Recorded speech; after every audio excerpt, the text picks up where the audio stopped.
Le COJEP est-il en train de traverser sa plus grande crise interne depuis sa création? Patrice Saraka, ancien secrétaire général du parti de Charles Blé Goudet, a multiplié les déclarations ambiguës, les critiques indirectes et les révélations sur les tensions internes du mouvement. Dans cette vidéo, nous allons revenir point par point sur les moments les plus marquants de cette interview et comprendre ce que cache réellement cette démission.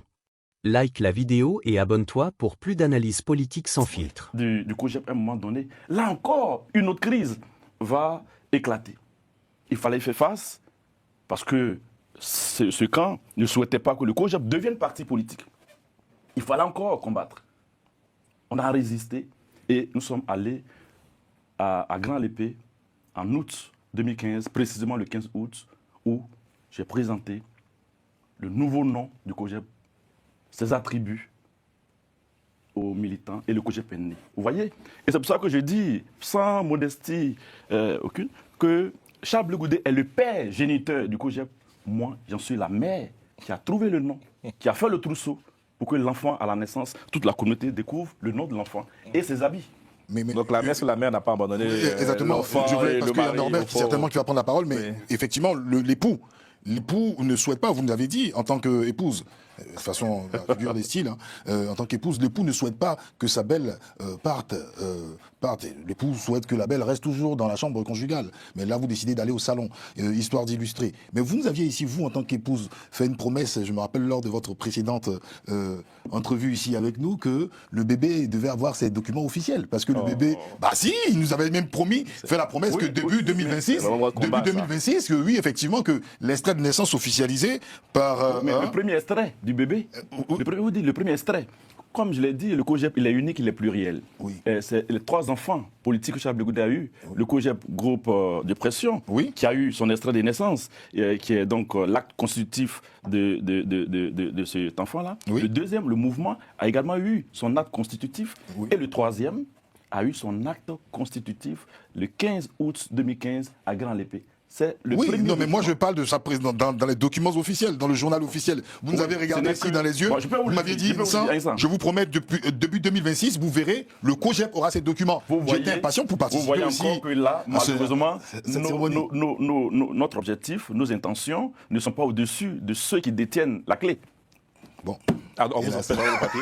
Non, mais ce document est délivré en Conseil des ministres. L'agrément est délivré en Conseil des ministres. Nous ne sommes pas membres du Conseil des ministres. Nous n'avons pas la possibilité de faire un exposé de motifs pour dire au gouvernement ivoirien. J'avais cru que des garanties vous étiez...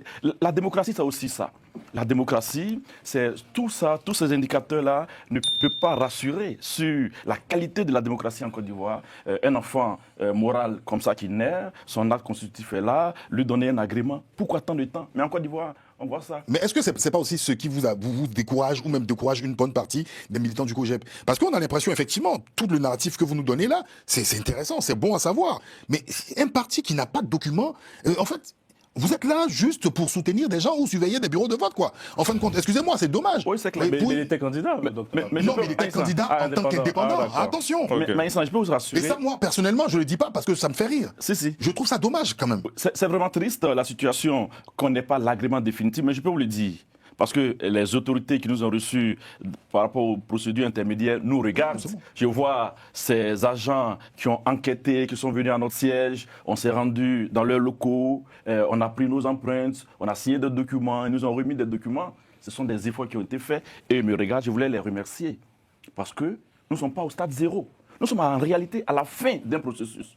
Un processus commence par une porte d'entrée avec plusieurs étapes et une porte de sortie. Mais quand tu es vers la porte de sortie, tu ne peux pas dire que rien n'a été fait. En réalité, c'est une question de formater. Et ils nous ont dit, les agents qui nous ont donné le document que nous avons aujourd'hui, nous disent, ce document, considérez que notre enquête est achevée.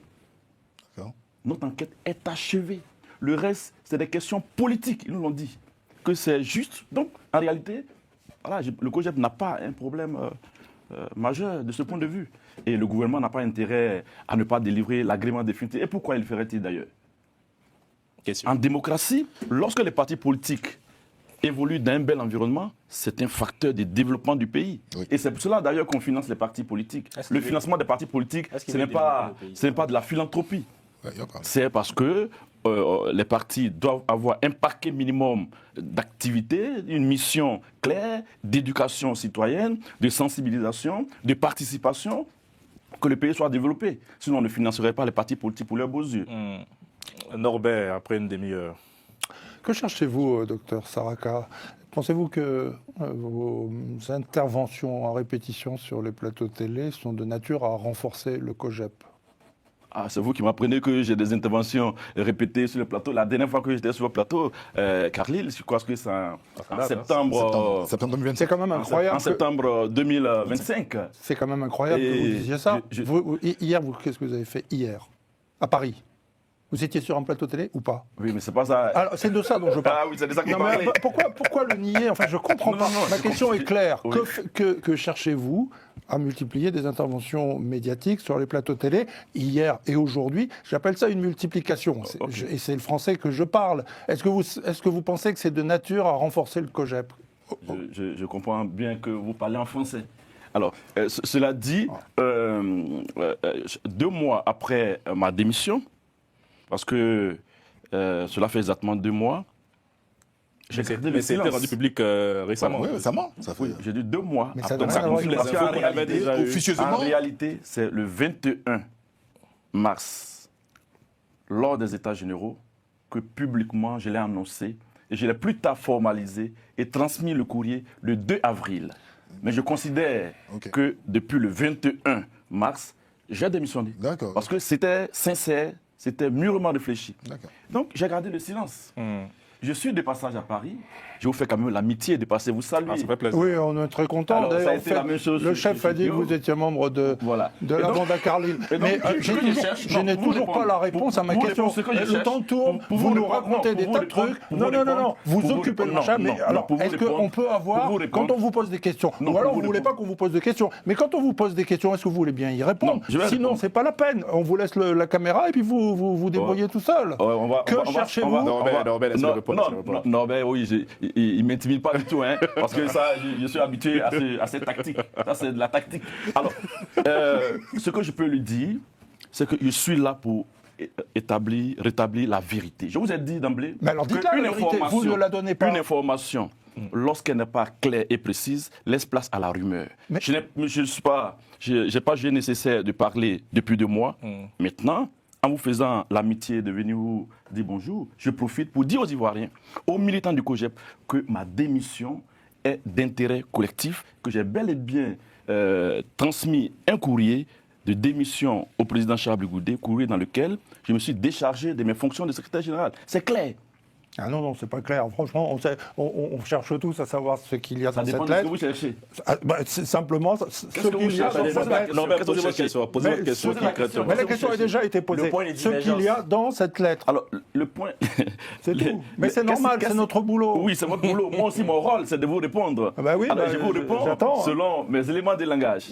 Alors, c'est une non-réponse. Non, c'est une réponse. Alors, dans ce courrier, je l'ai dit, j'ai posé clairement un certain nombre de sujets, de raisons qui devraient, si ces questions sont adressées, favoriser la performance du COJEP. Alors, un ou deux, on se contentera d'un ou deux, juste. 1 ou 2 points dans la lettre. En politique, nous, acteurs politiques, nous agissons.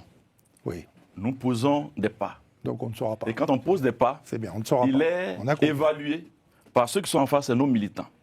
La maxime selon laquelle le client est roi, pour moi, est aussi valable en politique. C'est-à-dire que les populations, tout comme les militants, jugent notre action et touchent du doigt des insuffisances. Bien, on ne saura pas. On a compris. Et alors, face à ces insuffisances, notre rôle, c'est de nous réinventer. Ouais. Donc, il s'agit donc de créer un environnement favorable à la performance. Et on ne démissionne pas parce qu'on a échoué, comme je l'ai dit tout à l'heure. Et les gens n'ont pas la culture de la démission. On démissionne par humilité. C'est de la langue de bois, docteur. On démissionne par humilité. On va dans le détail. C'est une démission. On a beaucoup de Le problème, c'est que vous vous adressez à un public qui ne comprend pas aussi le langage politique. C'est-à-dire que vous l'avez dit, la plupart des Ivoiriens ne sont pas encadrés des partis politiques. Donc, eux, ils se basent sur ce qu'ils voient. Et ce qu'ils voient, c'est que Dr Saraka a démissionné. Ce qu'on leur raconte, c'est que Dr Saraka a démissionné parce qu'il est incompétent. C'est maintenant à vous. Non, je sais, c'est maintenant à vous, comme Norbert a dit, de donner au moins quelques éléments pour que ce public qui n'est pas averti là puisse aussi se faire son idée. Ok, vous tournez autour du pot. Mais Dr Saraka ne nous dit pas concrètement. Non, mais au fond, il y a plus que ça. On n'a pas qu'il y a une vraie rupture profonde entre vous et Charles Blé Goudé. Ça a essayé de brosser un peu la question personnelle. Si vous avez un peu ce qu'est la genèse du COJEP, mais au fond, vous êtes deux acteurs politiques.